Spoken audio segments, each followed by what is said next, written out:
শনিবার সকাল 7:30টায় খিলক্ষেতের একজন নারী ধানমন্ডির পপুলার হাসপাতালে চিকিৎসার জন্য আসেন। হাসপাতালের চিকিৎসক তাকে ইউরিন পরীক্ষার কথা বললে তিনি হাসপাতালে প্যাথোলজি বিভাগের টয়লেটে যান ইউরিন সংগ্রহের জন্য।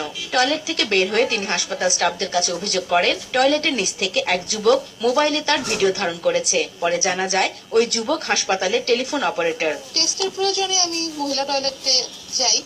তো যাওয়ার পরে আমি কিছুক্ষণ পরে দেখি সেখানে কেউ একজন হাত দিয়ে ভিডিও করতেছে, মোবাইলে ভিডিও করতেছে। আমি যখন করতেছি যে কে ভিডিও করতেছে, সে সাথে সাথে মোবাইলে বের হয়ে গেল। পপুলারের মতো একটা ডায়াগনস্টিক সেন্টারে যে মানে একজন যে গেছে টয়লেটের ভিতরে গেছে, উপরেও ফাঁকা, নিচেও মোটামুটি অনেকখানি ফাঁকা, দরজাগুলো প্রত্যেকটা।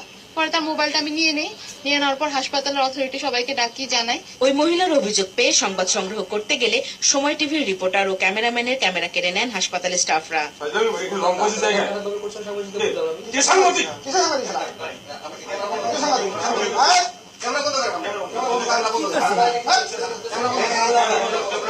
এ সময় তাদের মারধরও করা হয়। 4-5 জন ডাক্তার বাইরে থেকে চলে আসেন, ভিতরে রুমে ঢুকে আমার ক্যামেরা পার্সনকে চড়থাপ্পড় দেন, আমাকে মারার চেষ্টা করেন। আপনারা ভুল করছেন, এরকম কোনো নিউজ হচ্ছে না। আপনাদের স্টাফের বিরুদ্ধে অভিযোগটা নিয়ে আমরা কাজ করবো।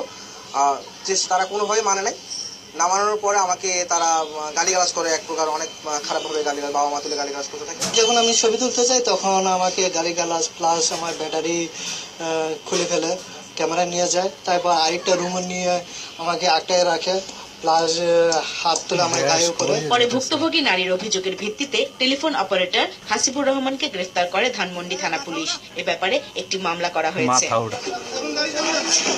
এই ঘটনায় পপুলার হাসপাতাল কর্তৃপক্ষ জানান হাসিবুরকে বরখাস্ত করা হয়েছে। হাসপাতালে সিসি ক্যামেরার ফুটেজ দেখে সাংবাদিক লাঞ্ছিত হওয়ার ব্যাপারে ব্যবস্থা নেওয়া হবে বলেও জানান তারা।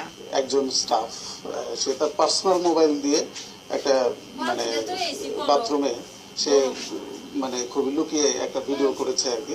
এই বিষয়টা মানে ঘটেছে, এটা আমরা জেনেছি এবং সঙ্গে সঙ্গে আমরা সেই ছেলেকে ধরেছি এবং তাকে আমরা পুলিশ থেকে অলরেডি পুলিশের